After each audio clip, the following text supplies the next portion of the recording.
entre las chapas la vida viene medio oxidada.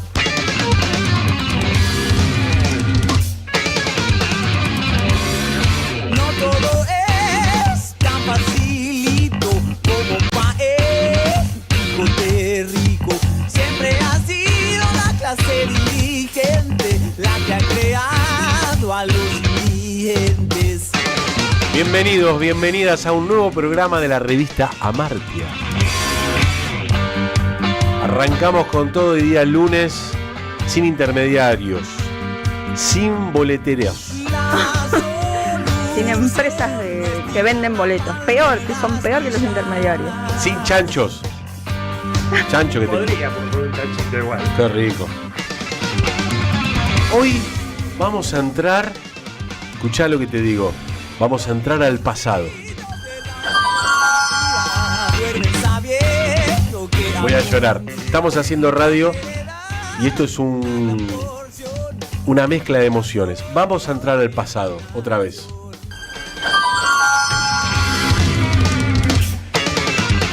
¿Quiénes vienen desde este pasado? La señora Mariana Collante. Gran pasado en esta radio.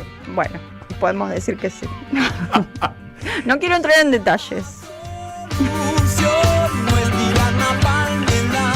Bueno, un historiador frustrado, ¿no? Que estudió antropología y todo el tiempo aclarando. No, yo no soy historiador. Yo argentino. Señor Nicolás Dulcich. Buenas noches. Lo trabajó en el diván esto de que le dijo a su analista, todos me dicen historiador y yo soy antropólogo. No, pero me dio de alta, podría llamarla de vuelta. Muy bien. Siempre hay que tener el teléfono de nuestro analista. Nuestro. ¿Y el que usted tuvo, no tuvo alguna vez un analista? Pero me dijo que yo estaba muy bien, que vaya nomás. Le dio el alta. Me dio el alta. Medio que ya estaba repodrido. ¿Está firmado eso? No. Bueno, hoy no lo tenemos a Damián Kotz, le mandamos un beso y se tomó un descanso, que es el trabajo del analista, el que te lleva al pasado. Obviamente vamos a hablar sin saber, pero desde la experiencia de sentarse en esa silla, donde dice, a los 6 años, ¿qué te pasó? ¿No? Y ahí es como la infancia es un lugar, ¿no? Es el pasado de uno, y es el lugar donde se encuentran los momentos más fuertes, tanto lindos como feos. Sí, pero yo creo que también hay una fabricación, ¿no? ¿Qué parte es fabricada de lo que uno cree que recuerda? ¿No? Dice, yo la pasé muy mal. Después, cuando pasan los años, dice, pero yo no estaba tan mal antes.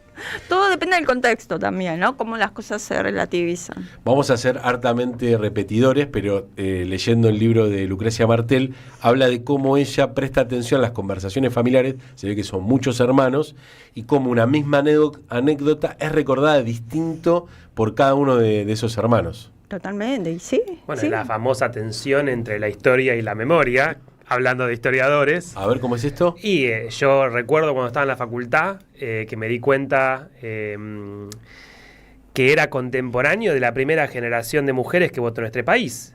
Cuando votan en 1951, me acuerdo leyendo un libro en la biblioteca de la facultad y digo, tiene que haber gente viva. La llamo a mi abuela. Vos tenías 18 años, vos votaste en 1951. Sí, claro. En ese momento yo me quedé helado, porque dije, mi abuela está entre la primera generación de mujeres que votó en este país, uno piensa hace 1000 años. Y le pregunté, ¿a quién votaste? Y me dijo, a Evita. Imposible, porque no era candidata. Entonces yo le digo, Abu, no podés haber votado a Evita. Yo voté a Evita. Y me dijo, ¿me vas a decir vos a quién voté? Mansplaining.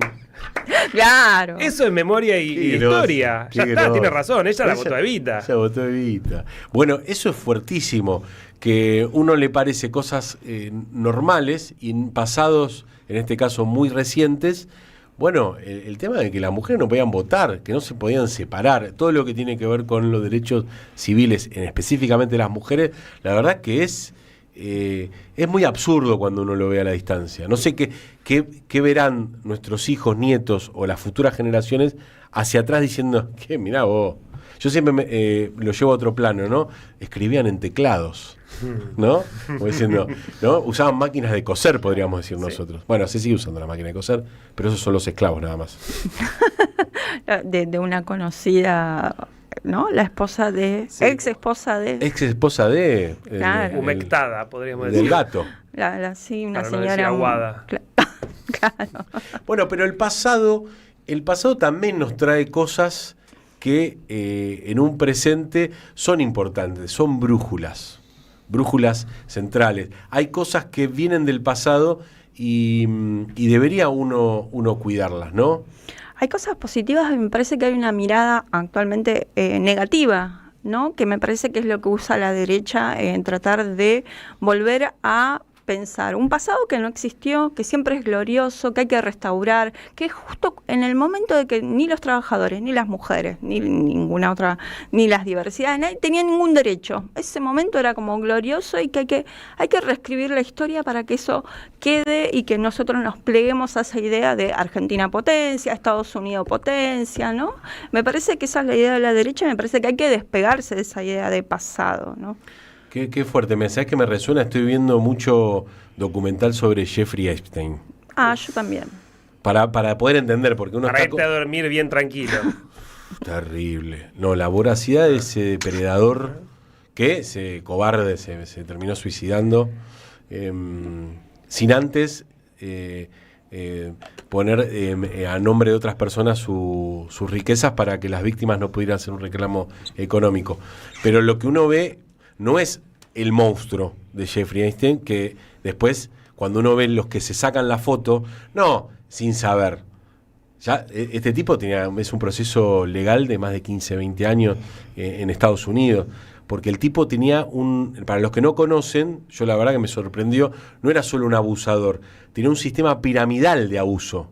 Claro. ¿Viste? Porque el tipo venía de las finanzas, de hecho, tiene una condena que zafó por estafa piramidal. Un cositorto. Fue de los primeros que armó eso. Bueno, lo llevó esa técnica la llevó al abuso, que era para consumo personal, pero que tenía que ver con el trabajo que hacía para fiestas de grandes millonarios que en esa isla que tenía privada producían distintas fiestas. Yo pensaba, estos tipos, claro, quieren volver al pasado. Pero claro que sí, bueno, el derecho de pernada, todo eso, ¿no? Ninguna mujer tiene derecho a nada, sino que ellos pueden abusar y elegir y hacer lo que se les cante. Cuando uno toma conciencia de lo que pasaba en esa isla, no tiene que ver con Jeffrey Epstein y su forma de ser. No, es un sistema. Tiene que ver con todos los tipos que consumían eso. Era una herramienta, evidentemente, también de coerción Política, y de carpetazo. Carpetazo. Claramente, estamos hablando de geopolítica. Sí, carpetazo, pero también de deseos y gustos Bueno, pero es que... muy bien guardados y callados. Que perdóname, Jeffrey Epstein se murió, pero esas fiestas siguen existiendo. Sí. Sí. Se lo Y pone a todo. otro nivel un poco más bajo también, ¿eh? Seguro. Sí, cuando estamos hablando de la miseria de este país, en el que está dejando el presidente actual y toda la caterva de gente que tiene alrededor, a las pibas las hace usuarias y exponentes de OnlyFans y los pibes de drogas, o sea, esos laburos tienen ahora. OnlyFans es una plataforma de prostitución, básicamente, que más o menos la persona puede gestionar, pero en un momento tiene que salir a la calle, porque la guita no alcanza. Y bueno, y las chicas están en esa posición que es terrible porque no hay un laburo. Nos ponemos hoy en un momento incómodo, que es hablar de pasado. Porque, convengamos, es más difícil, pero es mucho más grato decir palabra futuro, ¿no? Que se pone muy de moda, tanto a favor como en contra de ese concepto tan abierto, pero que finalmente todavía no sucedió. El futuro es algo que está por verse. Ahora, el pasado es algo que cuenta con mucha negatividad. Pensaba en esta construcción de los viejos meados, ¿no? En la personificación de todo lo que es viejo y que podemos llevarlo hacia el lado, pero también tiene que ver con cosas que han sucedido en este país, por poner este país, pero por no hablar del mundo, de cosas que han funcionado, que han generado cosas interesantes, pero que, bueno, hay algo de la inmediatez, de la forma en que consumimos las noticias, de la forma en que nos llegan esas informaciones, hacen que el pasado quede como muy borroneado, ¿no? Hablamos del sable corvo de San Martín. Vos fijate cómo algo que es muy caro a la identidad nacional, porque vos lo marcaste muy bien y esta semana hubo un montón de notas sobre ese tema, es lo simbólico, no solamente lo de San Martín, sino lo que San Martín quiso hacer cuando se lo regaló a Rosa, que no es un dato menor. Bueno, estos tipos están dispuestos a reescribir el pasado. Walter Benjamin decía, si el enemigo triunfa, ni los muertos están a salvo. Ni los muertos. Vaya si tenemos una batalla que dar. Así arranca hoy Revista Martia con este clip bello que ha compuesto la señora Mariana Collante sobre el pasado. ¿Algo que tengamos que tener en cuenta antes de atravesar la cortina del tiempo? No, atravesemos la cortina del tiempo. ¿Necesariamente todo tiempo pasado fue mejor? Mi respuesta contundente es no. Porque mucha gente opina desde la nostalgia, y la nostalgia es el mejor empañador de lentes que existe en este mundo, ¿no? La nostalgia, todo te lo pinta bonito. Están los hechos que sucedieron efectivamente en el pasado y las emociones asociadas a ellos. Estas emociones, a medida que pasa el tiempo, se desvanecen. ¿Todas las emociones? Sí, pero especialmente las negativas. Es un mecanismo de defensa que tenemos, donde para reforzar nuestra autoestima y nuestra confianza para salir cada día de nuestras casas, este proceso se vuelve necesario. Es un proceso de memoria selectiva. Si tantas personas buscan refugio en lo que ya fue, capaz no sea por romanticismo, sino por falta de abrigo para lo que viene. Porque la pregunta que se abre, incómoda, política e inevitable, no es por la memoria, sino por el horizonte. ¿Qué tipo de presente produce una sociedad cuando el futuro deja de ser deseable?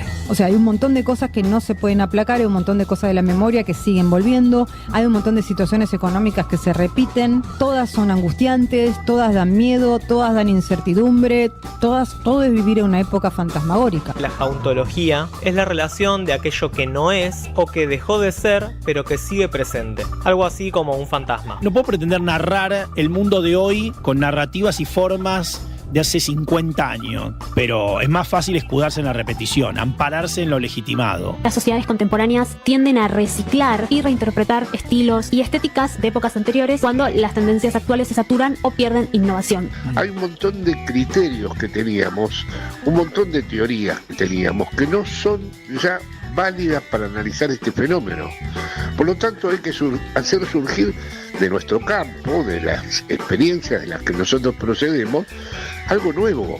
Jamás debemos olvidar, porque los pueblos que olvidan su pasado pierden conciencia de su destino.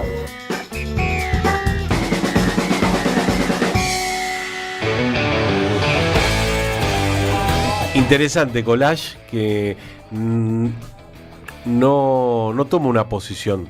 Es muy interesante como ver, hay cuestiones negativas del pasado. Negativas no por feo o lindo, sino que, bueno, esto que se dice mucho, ¿no? Se puede pensar o convocar en términos políticos, sociales, con narrativas que estén ancladas 50 años atrás.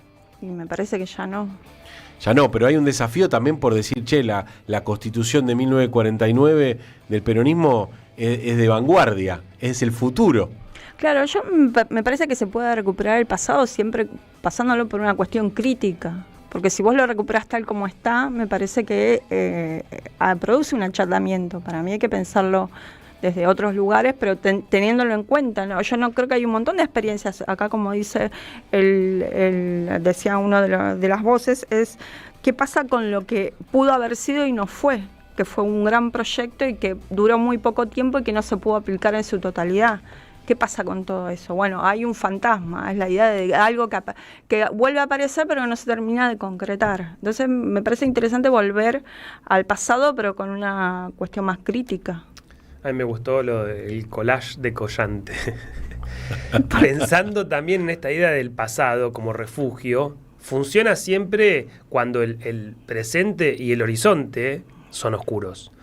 No porque necesariamente el pasado haya sido algo bueno. Claro. Como decía ahí en el audio, esta idea de, bueno, esa memoria selectiva que elige recordar solo lo bueno. Hay que recordar que el pasado, por más oscuro que haya sido, ya fue y es conocido.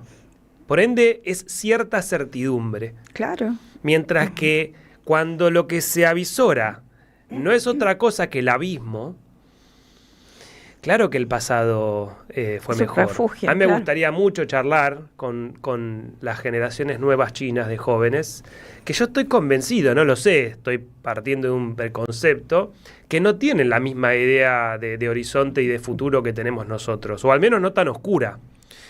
Por ende, muy probablemente, estos chicos sepan mucho menos de historia que nosotros, por falta de necesidad. ¿Se entiende? Son la historia.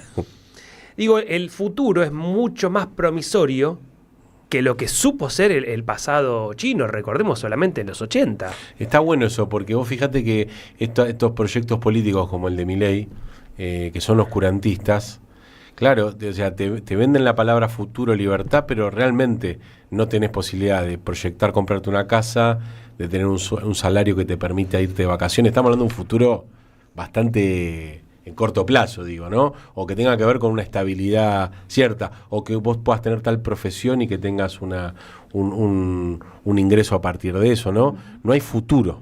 Claro, pero me parece que está asociado más a la derecha, ese tipo de proyectos, porque me parece que son mundiales, la incertidumbre como una especie de cuestión que te disciplina, ¿no?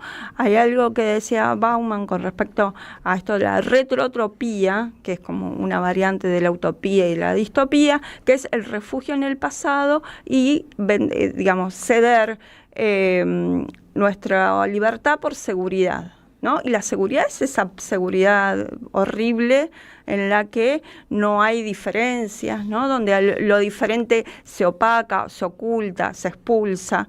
¿Por qué? Porque tengo miedo del futuro y prefiero que seamos todos nosotros blancos y conocidos que venga alguien raro y nuevo y que plantee algo que esté por fuera de mi imaginario, pensando también de que también se está acortando la educación, la posibilidad de tener una cierta soberanía, ¿no? Por la tecnología, una soberanía con respecto a nuestro tiempo y nuestra propia mente, a ver qué estamos eligiendo, si realmente podemos elegir no usar el celular, bueno, todas esas cosas. Wow. Me parece un desafío. Claro, pero me parece que sí, que la idea del pasado que vuelve, o toda la idea con respecto al pasado, me parece que está muy bien utilizado por la derecha. Bueno, yo lo escuchaba recién el programa de Sandra Russo, y hablaban de esta idea de, bueno, nosotros hace 2 años veníamos hablando de fascismo. Fíjate que es un término anclado en términos históricos en el pasado, pero que hoy no existe otro término para hablar de lo que estamos. Yo no sé si es fascismo o no, me parece interesantísimo el debate, pero lo que quiero decir es, fíjate cómo incluso para el tiempo que vivimos no tenemos un concepto nuevo. Fíjate cómo incluso la historiografía mundial, vos me vas a corregir, pero no encuentra otra terminología para decir posmodernismo. No hay otra cosa por fuera de la modernidad, no le podemos poner nombre. Por ahí, quizás porque todavía no nos fuimos de la modernidad y es todo chamullo. Para hablar de fascismo y de modernidad, y vos decías, bueno, no tenemos nombre, vivimos en el post, que todavía no sabemos qué es, porque no logramos conceptualizar, qué mejor que a Gramsci, ¿no? Ese claroscuro, ese monstruo entre medio, que no es otra cosa que el fascismo. Que no es un nombre que le dio él, que es un nombre que se dio a sí mismo el movimiento. Yo creo, coincido con lo que venía del programa anterior, de Sandra, que son las terminologías que tenemos, porque no acuñamos nuevas, pero esa es la metodología.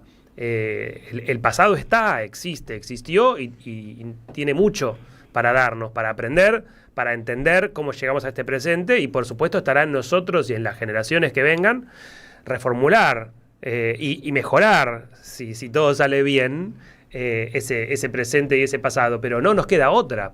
La imaginación creativa no surge en el vacío coyuntural, surge, en un anclaje histórico y por supuesto en un posicionamiento presente. ¿Cómo llamamos a esto que está sucediendo en el mundo? ¿Fascismo? ¿Neofascismo? Bueno, si surge un nombre mejor, bienvenido sea. Pero mientras tanto es la que tenemos. Hay que combatirlo. No sé cómo se llama, pero le voy a dar este miércoles, marcha con la reforma laboral.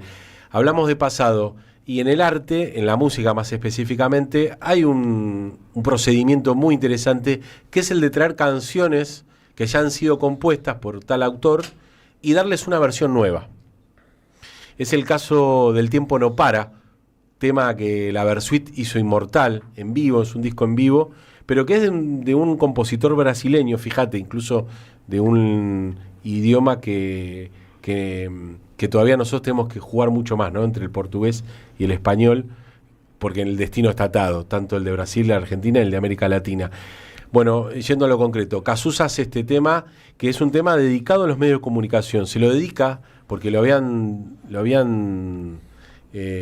dado por muerto. Y él construye este tema. La versión de la Versuit me parece gloriosa. Y para este pasado que nos oprime, pero que también nos da energía para lo que se viene, nos viene muy bien. Para arrancar así, hoy Revista Martia con la fuerza de la Versuit haciendo El tiempo no para.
este reino del revés, donde un ladrón es vigilante y otro es juez, hay una radio que nunca se apaga.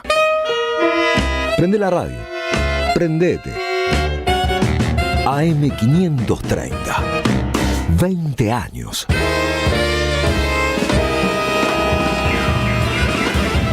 Somos radio. Somos comunidad. El destino de tus vacaciones está en Turismo Cabal. Viví los momentos que querés, con viajes armados a tu medida, con las mejores ofertas y los paquetes que buscas, con más de 35 años de experiencia. Entra en www.turismocabal.com.ar y encontrá las vacaciones que necesitas. Turismo Cabal. Seguridad en viajes. Destinada a la cartera de consumo. Más información en www.turismocabal.tour.ar. Hoy Salgo te invita a descubrir teatro, música, experiencias para compartir y actividades para las infancias. Suscríbete en hoysalgo.com.ar y empezá a disfrutar desde hoy descuentos exclusivos pensados para vos. hoysalgo.com.ar. Elegí mejor, salí distinto y viví más. Queridos compatriotas, ¿se escucha bien?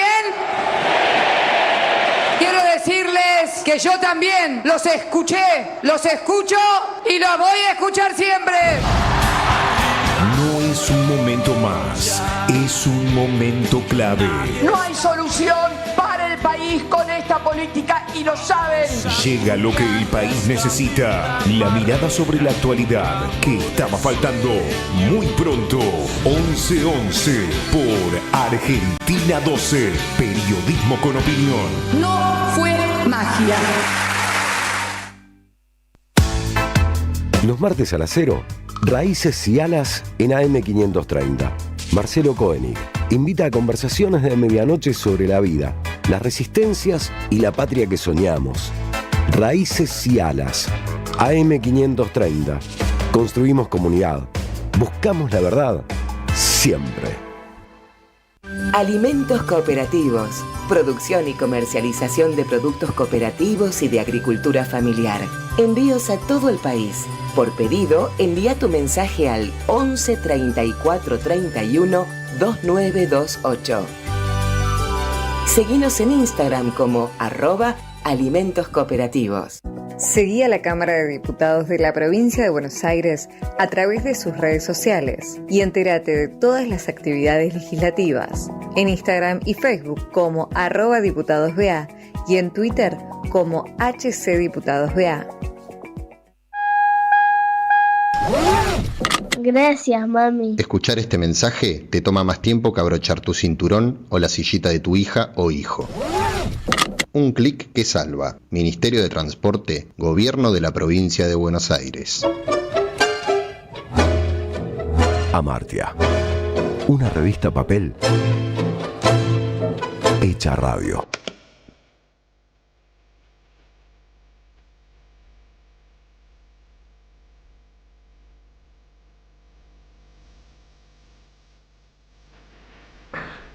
Volvemos al piso de la M530, 22:34. ¿Qué gana? ¿Quién estará? Pasa el tiempo, ¿Qué estarán haciendo en sus casas? ¿Cocinando algo rico? Ya comieron. No, la gente nos tiene que avisar qué está haciendo. Se está peleando por ver quién lava los platos. No, si vos cocinás, perdón, estamos suponiendo que hay una pareja. Ok. Perdón los solos, pero sí.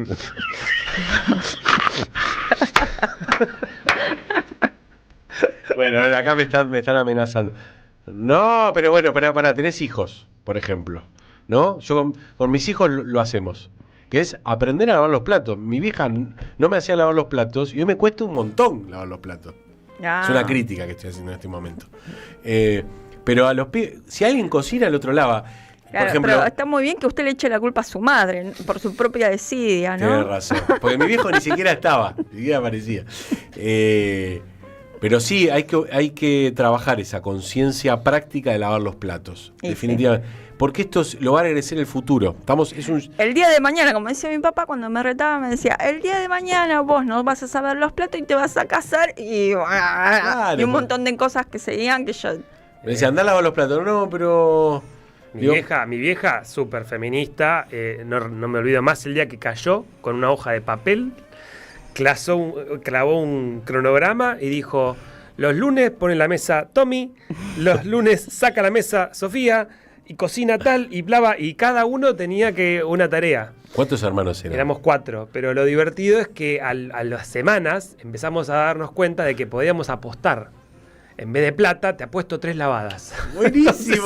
¡Qué bueno! Y entonces vino un día en que mi mamá dijo: basta apostar. Porque Sofía tiene que lavar 8 veces, ¿entendés? Claro, están cagando. Están cagando. Lo más grande están cagando. Bueno, pero siento que nos están cagando con otras cosas. Con Por tantas ejemplo, cosas nos están cagando. Voy a comprar una entrada y me sale el doble. Porque no nos están cagando solamente a nivel nacional, esto ya es internacional. Y para eso lo tenemos a Robert Smith, vocalista, leading face de The Cure. Si hablamos del pasado, ¡wow! ¡Qué banda! ¿Qué banda The Cure? ¿Cómo puede ser que la producción no pensó en un tema de Cure en este momento? Y así que tenemos un video, a ver si lo podemos levantar. Lo voy a leer y traducir mientras lo escuchamos a Robert Smith. A ver. Me dijeron repetidamente que no podía vender un ticket por $25 y me di cuenta que era porque estaba seteando la vara demasiado baja. Recibí muchas llamadas de otros managers, porque en The Cure no tenemos un manager, así que tienen que hablar conmigo directamente. Me dice: nos estás haciendo quedar mal. Como si yo fuera a pensar: me están pidiendo que cobre más, entonces cobro más. Nos están haciendo quedar como, codiciosos. Y sí, porque son codiciosos. Están cobrando mucho en el merchandising, están cobrando demasiado. Yo sé cuántas ganancias obtienen por todas esas cosas. Y me di cuenta de que si no fuera por ellos, tienen otras personas, accionistas, tienen muchas deudas, hay mucha gente detrás de eso. Odio el sistema, es el sistema, yo entiendo todo eso. Pero nosotros podemos controlar nuestros shows y podemos saber cuánto cobramos. ¿Y por qué no puedo cobrar lo que yo quiero? Voy a ser yo el que reciba el golpe, definitivamente. A mí me pareció súper sintomático. Qué velocidad, cómo habla, ¿no? Este muchacho. ¿Cómo lee este hombre sin anteojos? No lo puedo creer. No tengo pelo, pero veo impecable, como un lince. Súper interesante, porque nos habla de 2 cuestiones. Primero, la inflación de precios a nivel global, porque esto no es una cuestión solamente de Estados Unidos, o en este caso de Gran Bretaña, sino que también pasa en Argentina. Lo que cuesta, hablábamos fuera del aire con Mariana, una madre soltera 30 años atrás se podía comprar una casa, y hoy no puede darle de comer a sus hijos. Esto es un hecho social, no es algo individual. Esto es una pauta marcada por el mercado, y lo podemos ver acá como una banda de renombre internacional que llena estadios, que no tienen manager y que deciden cobrar una entrada razonable, como el sistema salta diciendo: no, eso no pueden hacerlo. Bueno, es la historia de Los Redondos. En el libro que hace Marcelo Figuera, relata muy bien cómo les costó posicionarse, incluso hacer recitales fuera de Buenos Aires, no les alquilaban los equipos, claro. O sea, realmente hacerles boicot, porque no todo ese flujo de dinero, vos pensás, son fanáticos que están dispuestos a comprar cualquier boludez de la banda, no entras en la lógica de mercado. Listo, te llama y te dice: loco, ¿por qué estás cobrando más? Estás rompiendo el sistema. Claro. Y nos plantea otra cosa, además de la inflación de precios, que es el aspecto de los trabajadores y trabajadoras como consumidores, que es algo que está decayendo, porque ya el sistema no nos necesita como consumidores como lo hizo durante toda la segunda mitad del siglo XX, al punto que para comprar una entrada tenés que endeudarte. La gente saca entradas con tarjeta de crédito en pagos. Y esto nos lleva a un poco de historia, ¿no? Según la Fed, la Reserva Federal de los Estados Unidos, datos para Estados Unidos, los nacidos entre 1980 y los años 2000 acaparan el 4,8% de toda la riqueza. Es decir, mi generación, la de nosotros. Los nacidos entre 1960 y 1980, mis padres, acumulaban el 9%, es decir, el doble de la riqueza producida. Mientras que sus padres, mis abuelos, los nacidos entre el 35 y el 60, retenían el 21%, es decir, casi 3 veces la riqueza que retenían mi generación. Con un agravante: nuestra generación, la actual, es la más numerosa de la historia del planeta. Claro, somos un poco más. Con lo cual, estamos hablando de muchísima más gente que concentra muchísimo menos riqueza. ¿Se entiende? Por casa, ¿cómo estamos? Bueno, estos números son para Estados Unidos, pero efectivamente aplican para nuestro continente y con creces, porque es la región más desigual del planeta. Pero claro, escúchame, si nuestros abuelos venían acá con una mano adelante, otra atrás, hicieron 3 casas los gallegos, 4 los italianos, obviamente no se compraron una zapatilla en toda la vida. No había zapatillas. La zapatilla agujereada, pero el tipo armaba una casa, la fiambrería, la casa para la hija. Nuestros padres que pudieron comprarse una casa y nosotros no podemos ni mantener un alquiler. Nosotros la miramos, no la podemos rasquetear siquiera. En América Latina, 1.700 individuos tienen más de 50 millones de dólares. Estamos hablando de que si somos 672 millones en toda América Latina, el 0,00025% de la población tiene más de 50 millones de dólares. Yo no sé cuántos tienen ustedes en su casa, pero yo no me acerco. No vengas a casa, no te... Y esto viene así, en picada. La desigualdad viene creciendo de manera sostenida desde la Segunda Guerra Mundial, con un breve paréntesis que fue la década ganada entre 2003 y 2014. En la Argentina. En toda América Latina. Esto incluye a Brasil, esto incluye a Venezuela, esto incluye a Uruguay. Entonces después nos preguntamos, bueno, ¿por qué la tasa de natalidad es bajísima? 40% menos que hace 10 años. Bueno, porque el costo de la crianza, la canasta básica, supera un salario promedio, la inflación, que ahora nos enteramos que existe. No sé si ustedes se enteraron de los suicidios. De acuerdo con el Ministerio de Seguridad de la Nación, en el 2024 aproximadamente cada 2 horas una persona se suicida en nuestro país. Estamos hablando de algo realmente gravísimo. Ya es la principal causa de muerte violenta en nuestro país, superando a los siniestros viales y a los homicidios. ¿Estás seguro de lo que estás diciendo? Esto es son datos oficiales del año 2024. Yo creo que estos números hoy deben ser incluso peores. Incluso, no sé si ustedes... ¿Más suicidios que accidentes? Sí. No sé si vos no estuviste abriendo el diario, que no se abre ya, no se abre más. Entras online. En el pasado. Pero estamos teniendo un grave problema con miembros efectivos de la Fuerza de Seguridad. Hoy salió una nota, ayer salió una nota en página 12 de Coleman diciendo cosas, hablando de los destinos fantasmas, los adicionales que no existen, los abusos, el multiempleo.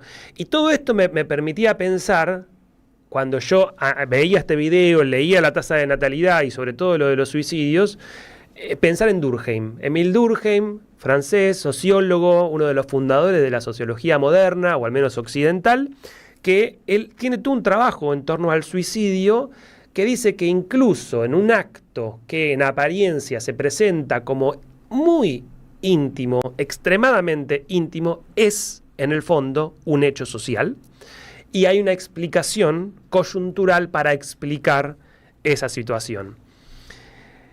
Entonces dije, bueno, tratemos de buscarla.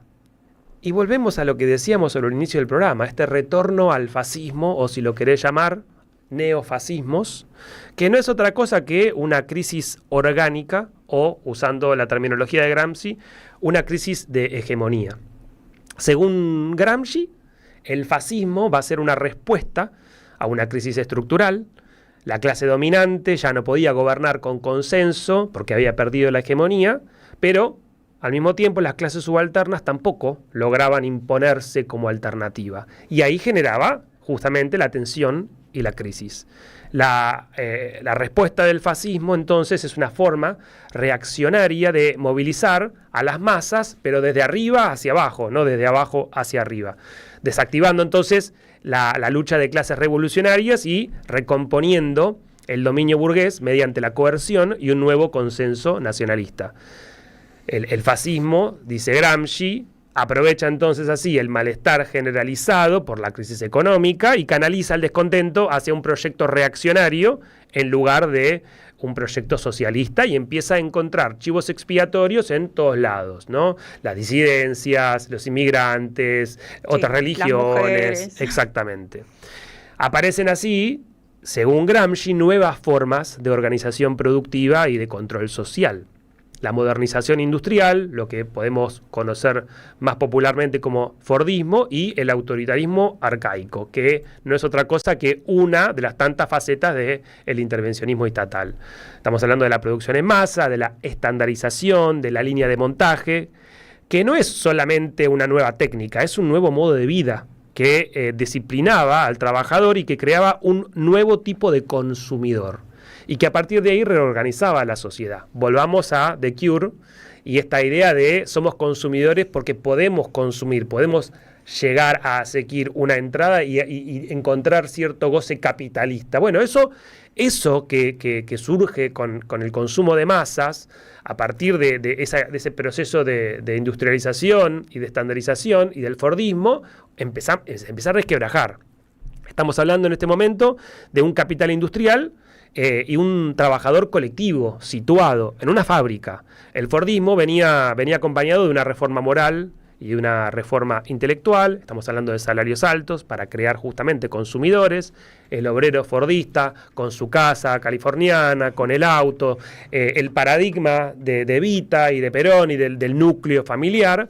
Y bueno, obviamente aparejado a la idea del culto al progreso técnico y al consumismo como proyecto de vida. Hoy, en este nuevo fascismo, lo que tenemos es también una revolución, en este caso una revolución digital. Estamos hablando de un capitalismo de plataformas y algunos hablan ya de tecno-feudalismo y de un Estado en retirada. Los gigantes como Amazon, Google, Meta, la automatización inteligente, Tesla, la inteligencia artificial, los robots, ¿qué hacen? Bueno, representan un paradigma productivo, disruptivo, como lo hizo el Fordismo en su momento. Tal y como lo hizo en su momento el Fordismo, esto no es solo nueva tecnología. Estamos hablando de nuevas relaciones sociales de producción. Y esas nuevas relaciones sociales de producción generan lógicas, morales, culturales, completamente novedosas. Y con novedosas no quiero decir necesariamente mejores. Trabajos por contrato, ya no indefinido, sino definido, trabajo remoto, WhatsApp, emails, a cualquier hora. Nuevos mercados, nuestra atención y nuestros datos personales son ahora recursos, son commodities, que son capitalizados por estas grandes corporaciones. Y además promueven una nueva ética cultural. El emprendedor como mito, ¿no? La innovación tecnológica disruptiva como valores absolutos. En definitiva, Mark Zuckerberg está ahí porque es un genio, ¿no? Si no te adaptás, desapareces. Y si antes era industrial y el capital era si antes el capital era industrial, hoy el capital es financiero digital. Y algo que a mí me preocupa en lo personal mucho es cómo ahora cada vez más el trabajo se individualiza. No solo se precariza y se dispersa, porque ahora haces el trabajo no en una fábrica, sino que lo haces en tu casa, solo, en el Uber, solo, en la bici, solo. De esa manera la explotación es mucho menos visible y no se extrae solamente la plusvalía por tu tiempo de trabajo, sino en la renta de nuestros datos y de nuestro tiempo de atención. La esfera de la vida está colonizada desde todo punto de vista. Si antes el Fordismo disciplinaba principalmente el tiempo de trabajo en la fábrica, recordemos Charles Chaplin, ¿no? Tiempos modernos, peliculón, Charles Chaplin llegaba a su casa y descansaba. Agotado, totalmente roto, pero había un quiebre. Cuando llegaba a su casa, que ni siquiera era su casa, hay un quiebre respecto de ese disciplinamiento fabril. Había dos lugares. El capitalismo de plataformas coloniza incluso Netflix, el ocio, las relaciones sociales, la intimidad, la opinión política, a través de dispositivos que están completamente omnipresentes. Entonces, si antes la actividad revolucionaria por excelencia era hacer un paro productivo en una fábrica, porque eso implicaba detener la acumulación de la plusvalía y de la ganancia capitalista, porque dejaban de producir, hoy el acto revolucionario es desconectarse. Es hacer un apagón masivo, como ya empezamos a ver en distintos países del mundo, que empiezan a plantear una reacción ante este posmodernismo que algunos llaman tecnofeudalismo, que otros llaman neofascismo, pero podemos seguir charlando si querés en una segunda tanda. Claro, y que es una puerta a la esclavitud, ¿no? Somos esclavos modernos. Sí, y me parece que también apelan a la emocionalidad, ¿no? Entonces, creo que ahí también hay una clave. Vamos a seguir pensando en esto. 1912, más precisamente 15 de abril. El Titanic, que era la expresión de esa modernidad que iba a surcar los mares, se topaba con un iceberg.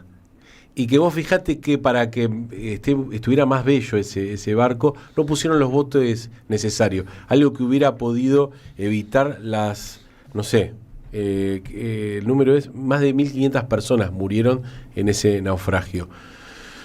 Serú Girán, una gran banda nacional, García, Moro, Aznar y Lebón, en el 92 hacían este tema que es impecable. Escúchenlo, porque la verdad es que es un rock and roll, como nos tiene acostumbrados, puedo decir, el señor Charly García, pero con una finura, con una destreza, con una delicadeza que no se va a hundir ni con el paso del tiempo.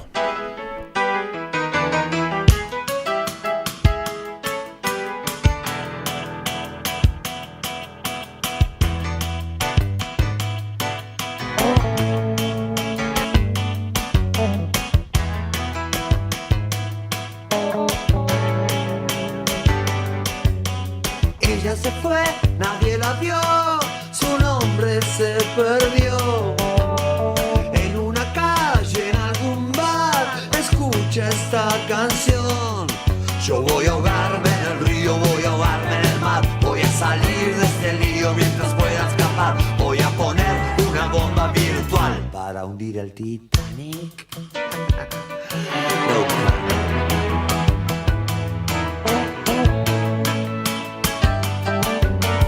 Nadie pensó, nadie soñó que todo podía ir mal. Yo te busqué, no te encontré, había otra en tu lugar. Yo te vi hundirte en el río y vi hundirte en el mar. Mientras la banda tocaba vi la luna brillar. Desde la playa no pienso mirar. Oh, en esta soledad. Sola en la tempestad. Yo voy a darte una mano cuando estés en el mar. Yo soy un ente rayano, no soy nada virtual. En las noticias te van a escarchar hundiendo el Titanic. Pobre.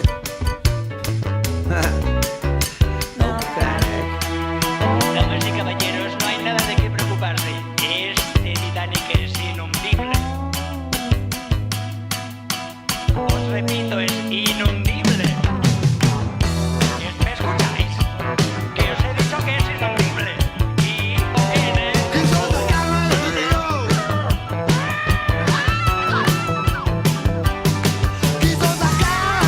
mar. Eso me pasa por comprarme un billete en la clase turista. Yo te lo dije, tú no me quisiste escuchar. Del río. Quiso sacarme del mar.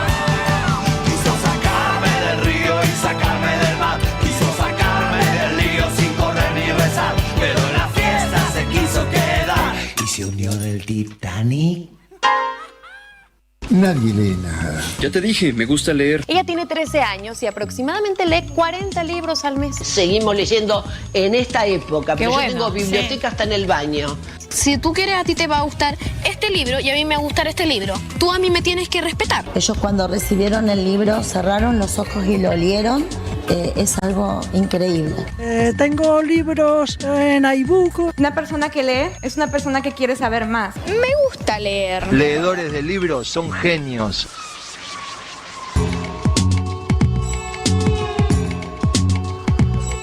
Entramos en territorio de lecturas, de libros, de textos, de palabras. La señora Mariana Collante. Bueno, vamos a recomendar un libro que se llama Formas de volver a casa, del escritor chileno Alejandro Zambra, que es uno de los escritores más conocidos de Chile. En la actualidad escribe novelas, escribe cuentos. Es un gran admirador de la poesía, sobre todo la poesía chilena. ¿Está vivo? Está vivo, está viviendo en México. Debe tener nuestra edad más o menos. Ah, muy bien, mira qué bien que le hizo. Sí. Bueno, Formas de volver a casa está dividido en 4 partes y cuenta en principio a un niño de 9 años que en 1985 está en un terremoto. ¿no? Muy conocido en Chile, donde realmente se destruyó una parte muy importante de la ciudad. En ese momento él ve un vecino que todo el mundo lo miraba medio mal. Nosotros tenemos que estar pensando que estábamos en la dictadura de Pinochet. Había una sociedad totalmente disciplinada ante lo raro, ante el tipo que está solo viviendo. Todos los demás son familias. Este es raro y anda en algo raro. ¿Por qué está solo? ¿Por qué está solo? Bueno, en el momento del terremoto están todos vivos y hacen como una especie de fogata en la calle porque no los dejan volver a sus casas por temor de réplicas. Entonces ahí se concentran los vecinos y este muchacho aparece con una chica y una nena. La nena tiene 12 años. Dice, esta es mi sobrina. Bueno, el niño comienza a salir de su casa, empieza a irse, y los padres lo dejan a ver hasta dónde llega, ¿no? Todo el tiempo va como 20 cuadras más allá, 30 cuadras más allá. Bueno, la nena en medio que le dice, vamos a hacer como una especie de contrato donde necesito que vos estés vigilando, miren los juegos de esa época, que vigiles a mi tío. ¿Qué es lo que pasa? Entonces el nene hace eso, está todo el tiempo vigilando al hombre de enfrente, que es su vecino, este hombre raro que sus propios padres desconfían de quién es. Bueno, entonces va caminando, hace todos unos recorridos por la ciudad y le cuenta que vino una persona, que apareció una mujer, quien le tocó el timbre, lo persigue un poco, ¿viste? Da toda la vuelta a manzana para encontrárselo de frente. Bueno, hace todo un montón de cosas, obviamente para caerle bien a esta chica, que es un poquito más grande que él, y bueno, en medio que lo trata así como raro, y el pibe está como medio esperando a ver qué va a pasar con esto. Finalmente no pasa nada porque aparece otro pibe y ahí ya cambió todo. Se desmorona todo. Listo, él cuenta esa historia, ¿no? Luego aparece él de grande contando que se separa y que está tratando de volver con su mujer. Entonces, y a la vez está tratando de contar esta historia que acabo de contar yo, ¿no? Que es una historia propia. Y mientras sucede eso, aparece esta niña y le empieza a contar todos esos agujeros, esa historia que yo te cuento, que es medio como parecería que tal persona es el tío. Después viene esta persona que ya es grande, que vive en Estados Unidos y que vuelve a Chile y le dice, no, era mi papá, que acaba de morir. Finalmente, como es una familia que se separan de vivienda, el padre tiene actividad política y para no poner en riesgo a la familia, viven así separados, pero siguen siendo una familia, porque él quiere estar medio en la clandestinidad, medio en la vida común y corriente, toma otro nombre, bueno. Esto que charlamos al principio del programa, ¿no? Cómo la memoria de una propia historia es muy distinta a la del otro, ¿no? Y a veces esos agujeros en la historia te la completan o te la dan vuelta, básicamente. Claro, bueno, él viene a completar todo eso porque él empieza a recordar, dice, pero yo me acuerdo que había tal cosa, tal otra, ella tenía una hermana, la hermana es un poco más grande. Bueno, la cuestión es que cuando viene esta chica hay toda una discusión sobre realmente cuál es el impacto en términos de víctima, ¿no? Porque también se discute quiénes fueron víctimas de la dictadura de Pinochet, porque la que vive en Estados Unidos dice, bueno, en realidad nosotros estuvimos separados un tiempo, pero no fue tan grave como otras historias que fueron muy graves en Chile, la dictadura. Bueno, entonces está toda esa discusión y a la vez está la sociedad chilena como otro personaje donde nadie sacaba los pies del plato. Y acá yo quiero hacer una gran diferencia con respecto a lo que sucedía en la Argentina, solamente apelando a las lecturas. La larga noche de Francisco Santis, donde siempre hay alguien que dice, me voy a arriesgar y voy a avisar algo que sé para que no se cometa una injusticia, para que no vengan estos tipos y se lleven a alguien.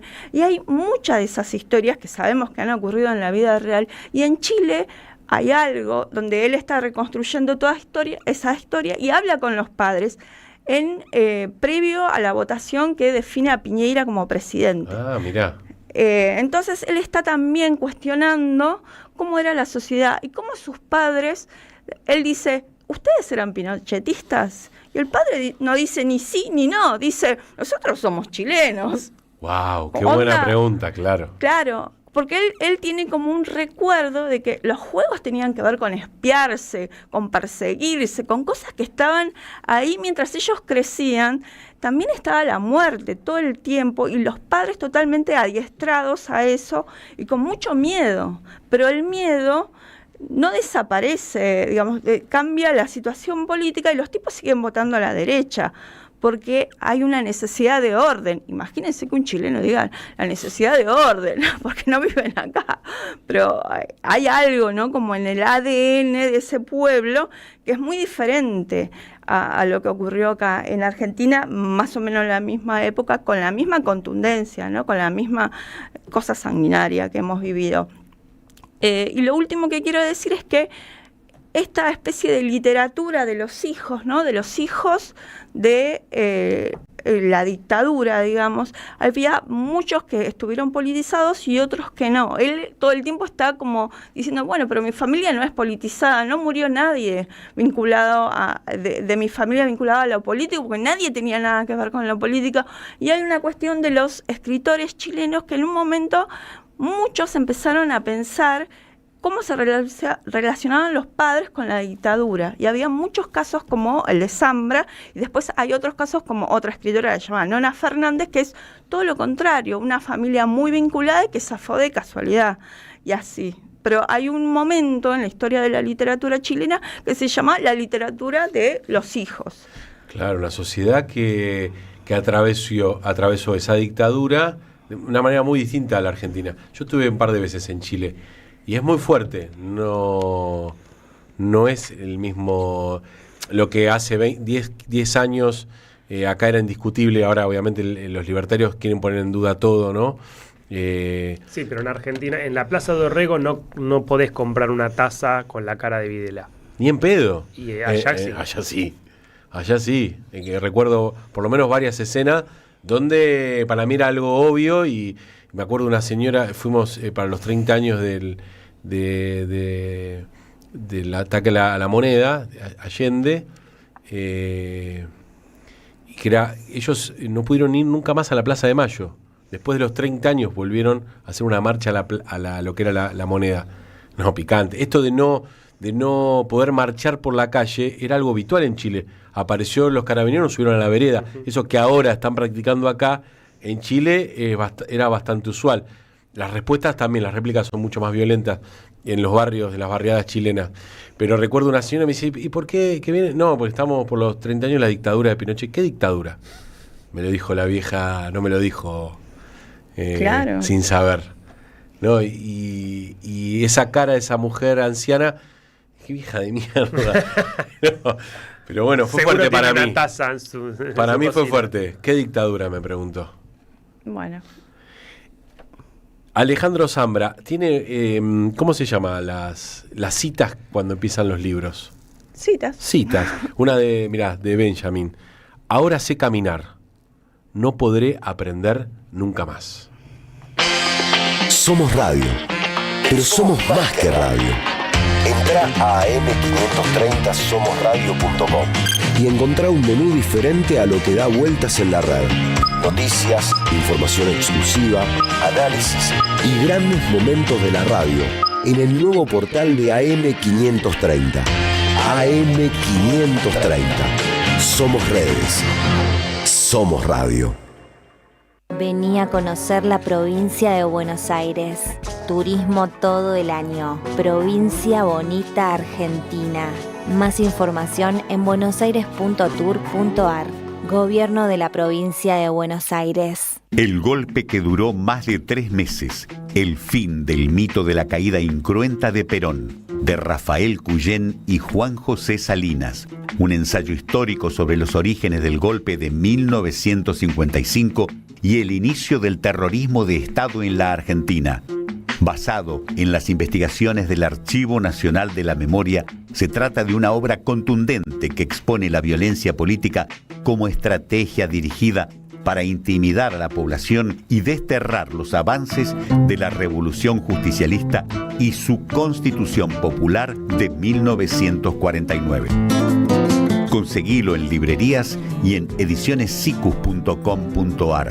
Te esperamos en nuestra librería café en Adolfo Alsina 685, Capital Federal. Ediciones Sicus. La buena lectura ilumina. El sabor que te acompaña es Café Bantú. El aroma en la mañana de Café Bantú. Bantú. Te esperamos en el Centro Cultural de la Cooperación Floreal Gorini para disfrutar de teatro, danza, música, espectáculos para las infancias, conferencias y presentaciones. Podés compartir un rico café o leer un buen libro en la calidez de nuestra planta baja. Recorre nuestra agenda en www.centrocultural.coop y seguinos en las redes sociales. Comprando las entradas con tarjeta Cabal Crédito o Débito accedes a un 50% de descuento. Centro Cultural de la Cooperación Floreal Gorini, Avenida Corrientes 1543, Ciudad de Buenos Aires. Una experiencia cultural y cooperativa.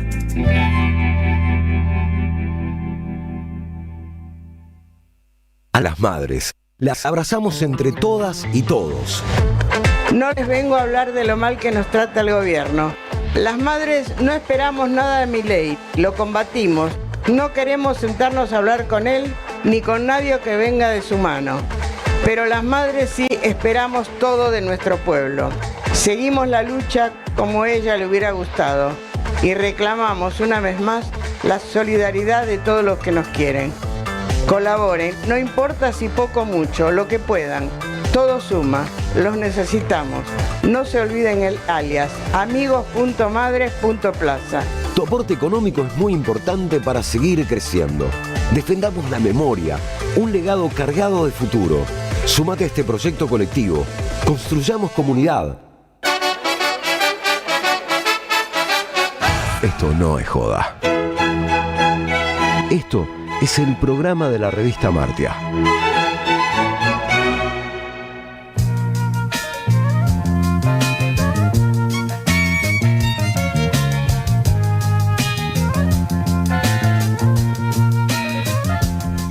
Seguimos en la M530, agradecemos los mensajes de amor, cariño y buena onda que llegan. No están llegando ninguno de mala onda. Ah, bueno. Los hemos derrotado. No, los borro yo antes de que los leas. 11 3200 0530. A veces leemos y a veces no al aire. No sé. Lo que pinte. Lo que pinte. Vamos a seguir adelante en este programa que versa. Mirá lo que yo te digo esta palabra y vos sentís que volvés al pasado. Ah, la dije. Pasado.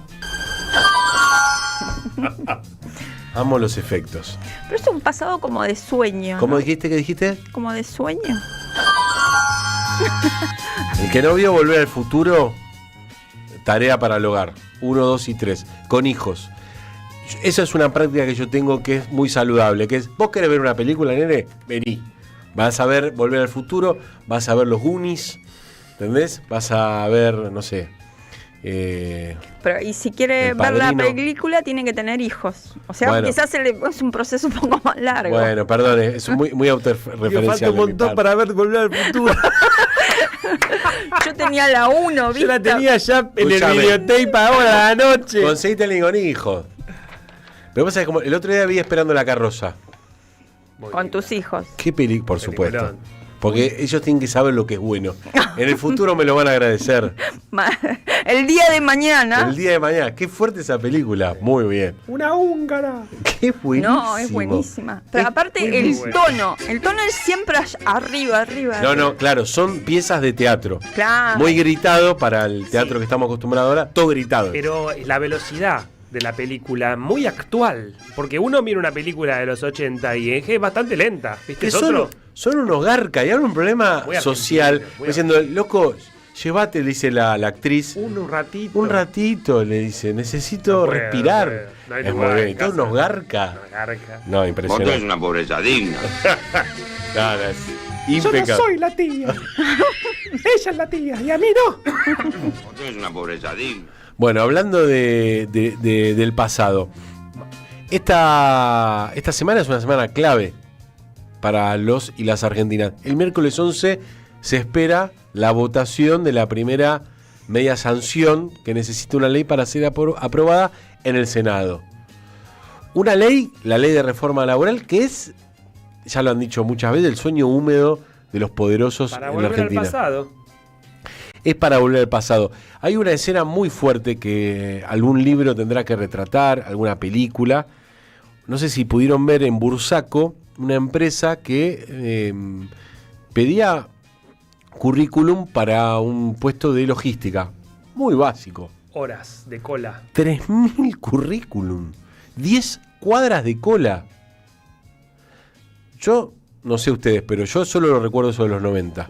Esa cantidad de cola, de ir a hacerlo, de agarrar el clasificado. Te digo más. Y ir a hacer la cola. Tengo el recuerdo, hablando del pasado, de los 90. Yo fui a la escuela a la vuelta de la imprenta de Clarín. Y me acuerdo que cuando entrábamos temprano, veías, todavía de noche en invierno, a laburantes que iban a las 5 de la mañana a la imprenta a esperar el clasificados para ir corriendo primero que nadie a buscar ese trabajo. Es como el alquiler. ¿Entendés? Como que claro, pero aparte porque se lo daban gratis. Exacto. Y me acuerdo de eso, de que me impresionaba mucho ver las caras de esos muchachos totalmente chupados, o sea, muy flaquitos, quiero decir, con el diario en la mano, que se subían al colectivo, al mismo colectivo del que yo me bajaba para ir a la escuela, y vos les veías la cara de la determinación y de la desesperación. Algo que pasa con esta ley es que viene como a coronar una situación de destrucción del aparato productivo. Lo que uno ve es que la reforma laboral lo que viene es generar como un techo de derechos para lo que se viene. La verdad que es muy acuciante pensar en el futuro. Fíjate que de los 193 artículos no hay uno solo que puedan usar como bandera. Vos fíjate el nivel de fachatez, que ni siquiera tienen un artículo para decir, no, la ley, mirá, genera este beneficio. No, y de lo único que hablan es de modernización. Hay que actualizarse a los tiempos que vienen. ¿Cuáles son? Los de las corporaciones tecnológicas. Viene, o sea, porque ya se acabó el fordismo. Entonces la modernización es adecuarse a la coyuntura que requiere este nuevo modelo de acumulación capitalista, que ya no puede mantener a una familia con ese salario, darle una casa y convertirlo en consumidor. Se acabó. Entonces, la modernización es la única terminología que pueden usar estos diputados para vender algo que es invendible. Fíjate cómo, ¿te acordás? El discurso de este presidente es volver al siglo XVIII, ¿no? Bueno, algo del sable San Martín tiene que ver con esta idea, que es una construcción antojadiza por parte del presidente. Trajimos una pieza que ha circulado en redes y la verdad que vale la pena. Claro, escúchenlo a Tato Bores. Y es famoso escuchar que es como reactual. Con lo cual esto hace rato que lo vienen queriendo instalar. ¿Podrán aprobar esta ley? Este gobierno que hace algunos meses, antes de septiembre, estaba listo, viajaba en cochera a Chacarita, hoy puede aprobar esta ley, la de reforma laboral, está en condiciones, tiene la potestad de llevarlo adelante. Escuchalo a Tato, porque la verdad te caes de orto. La solución que el gobierno les ofrece es la ley de reforma laboral para bajar el costo argentino. Verso dijo, la reforma no es para bajar el costo argentino, sino para aumentar la ganancia del argentino piola. Eso.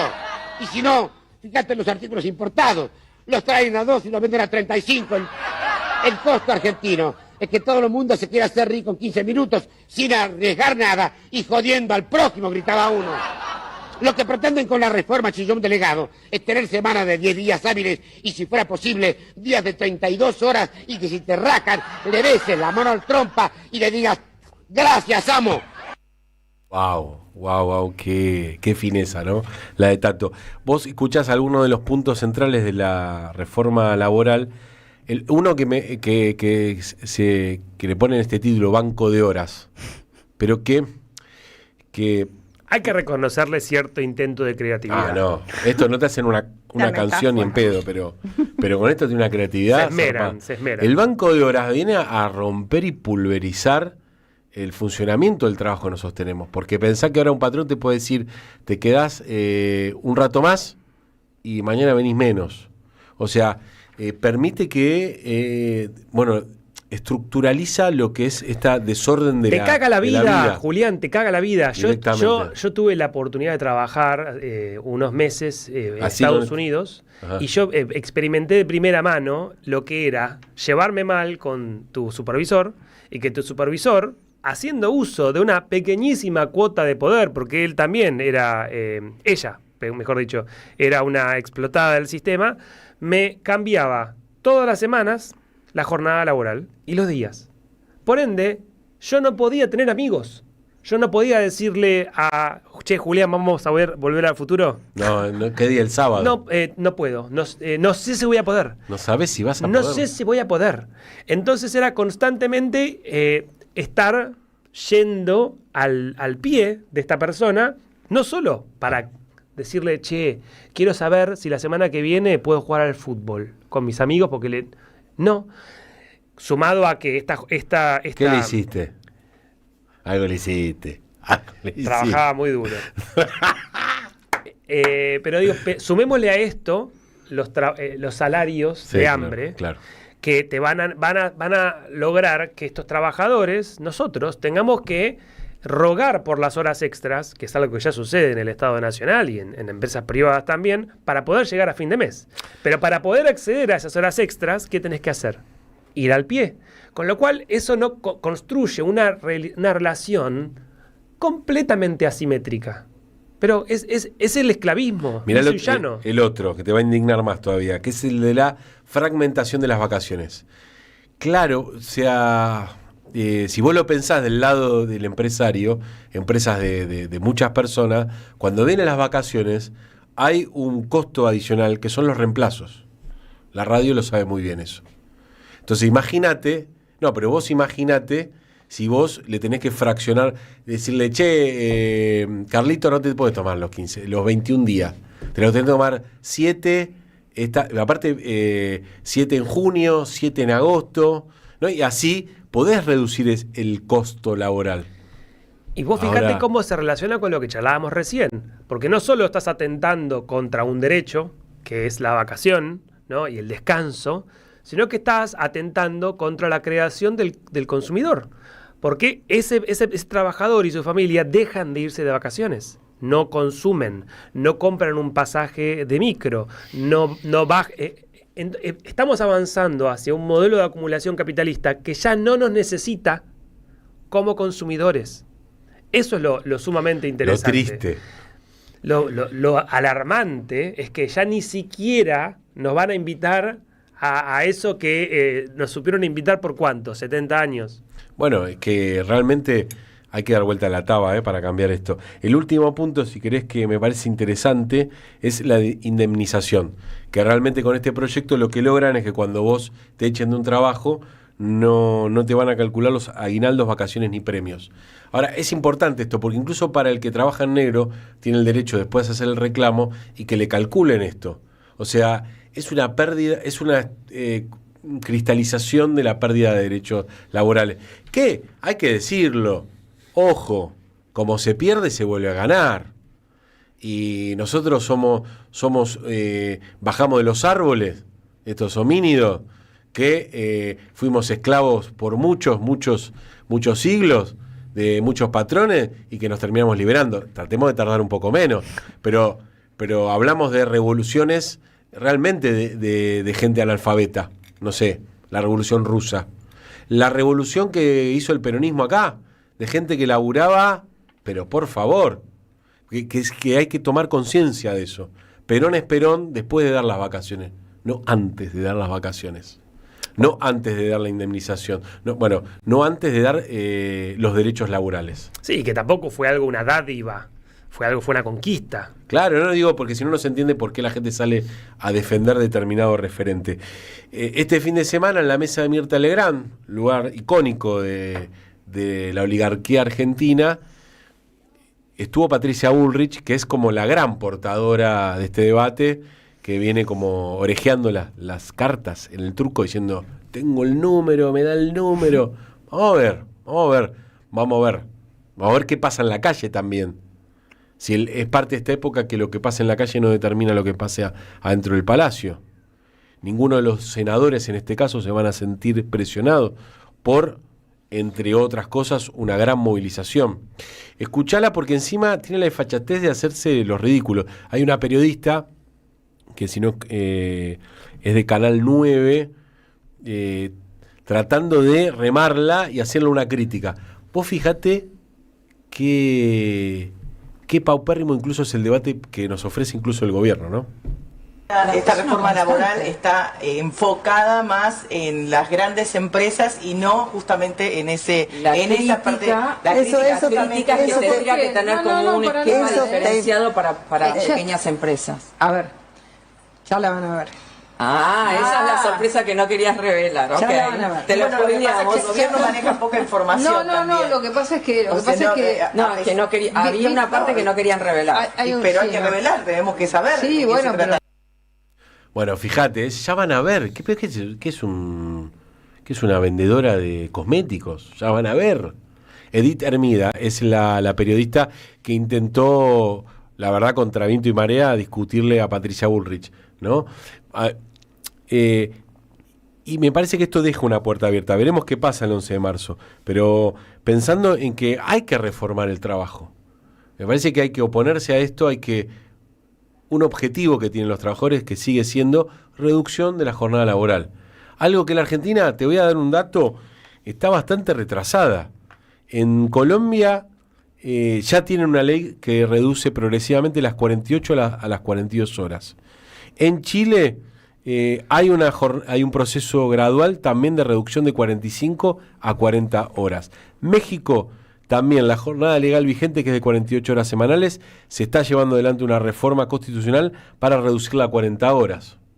En un contexto global en el cual, producto de las revoluciones tecnológicas, hay un aumento de la productividad feroz que no se ve reflejado en una participación de los trabajadores y las trabajadoras, que son en definitiva quienes generan la riqueza, en esa construcción de esos productos finales que hacen. Entonces, ¿por qué sería necesaria una reforma laboral para abaratar los costos? Si los costos ya vienen siendo viéndose abaratados, muchas gracias, de manera exponencial.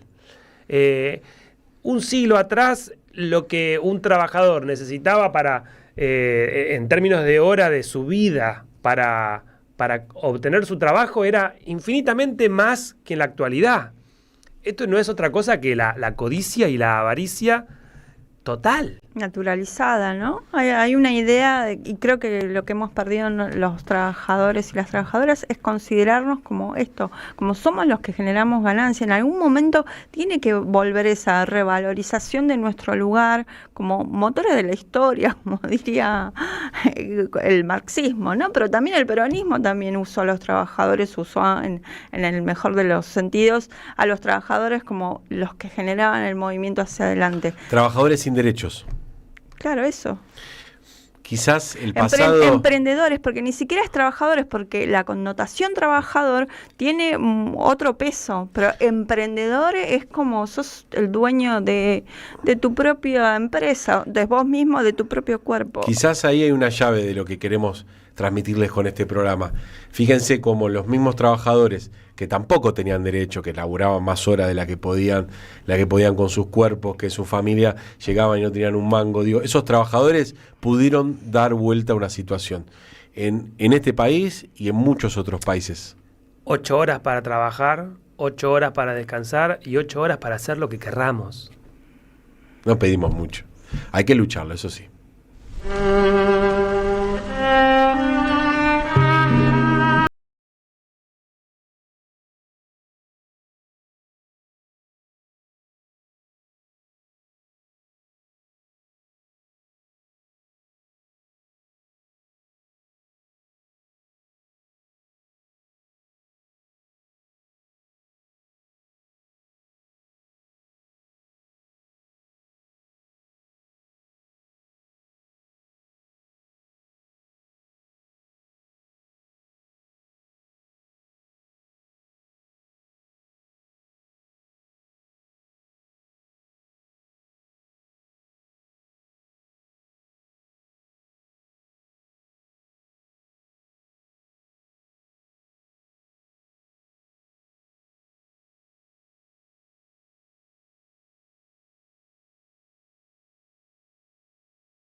Amartya.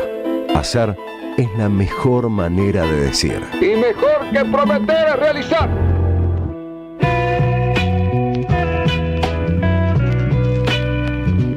Estamos en tierra de revistas.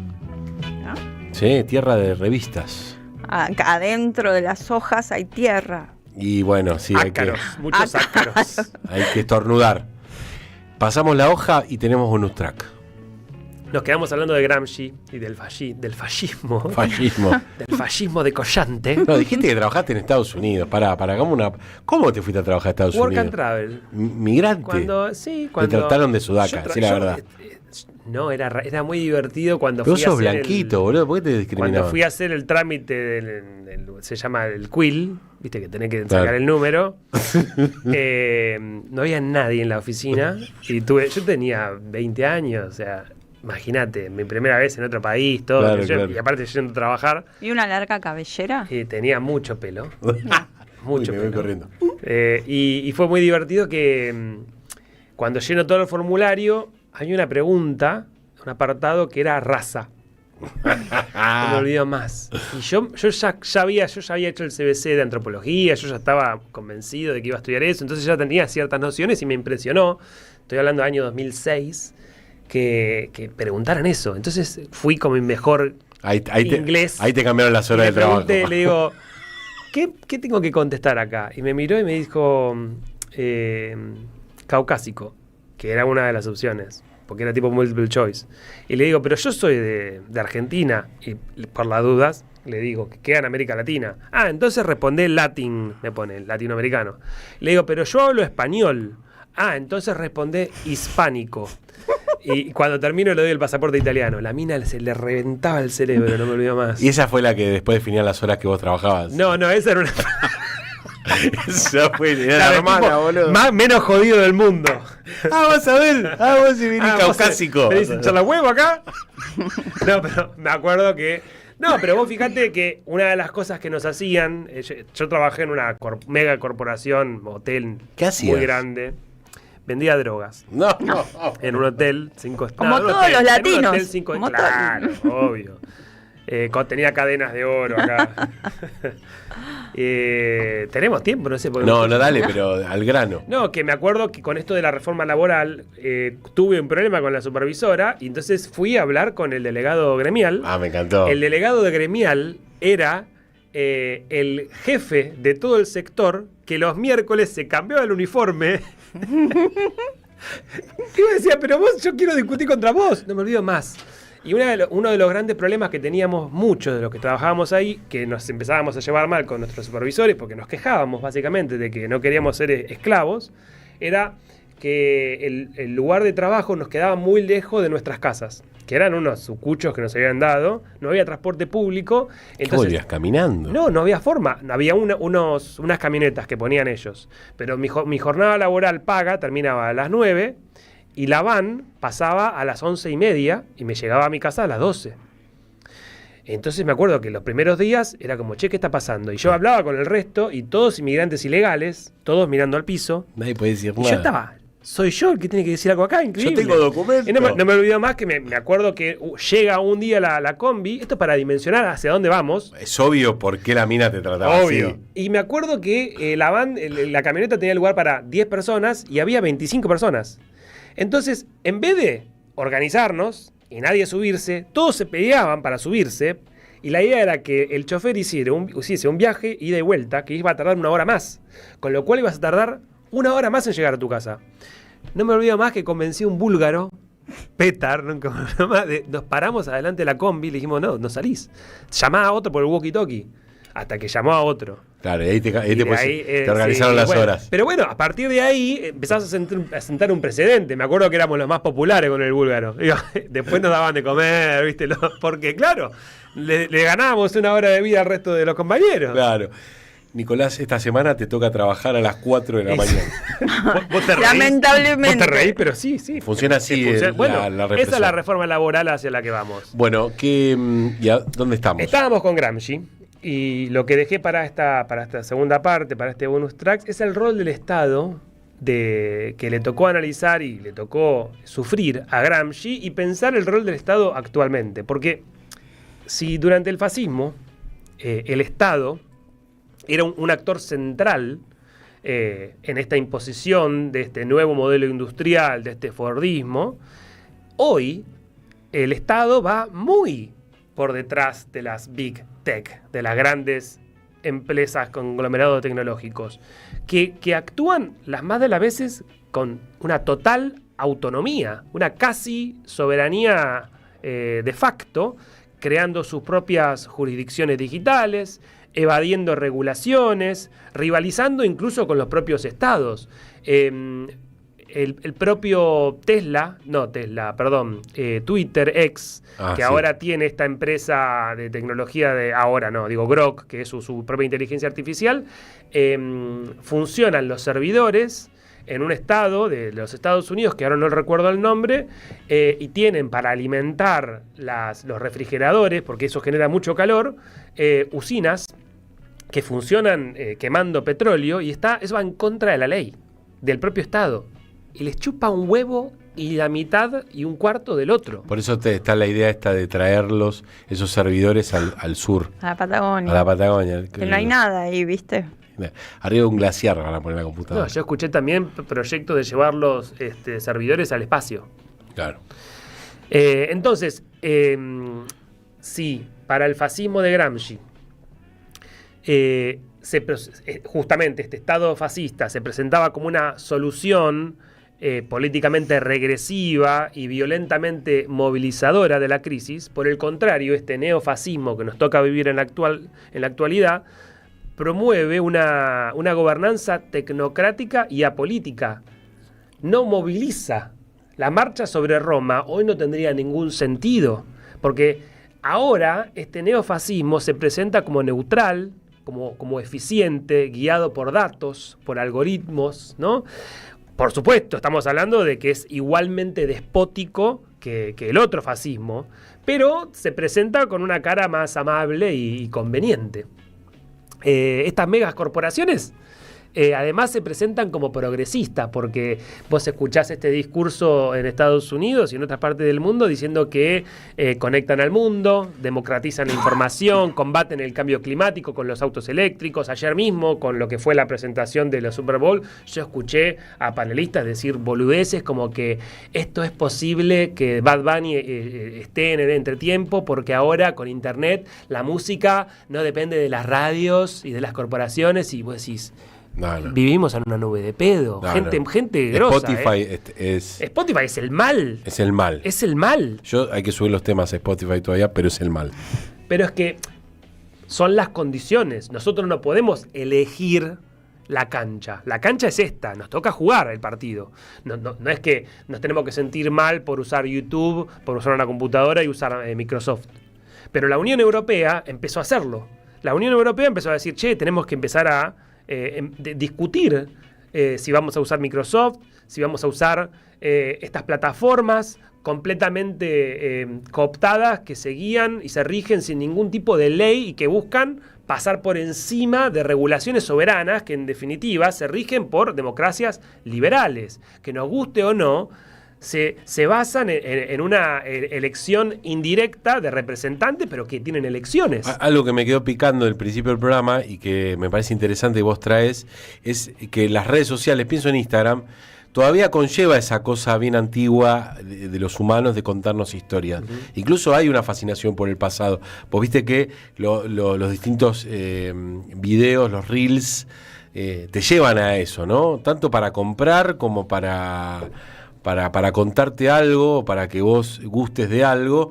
Bueno, hay una fascinación por contar.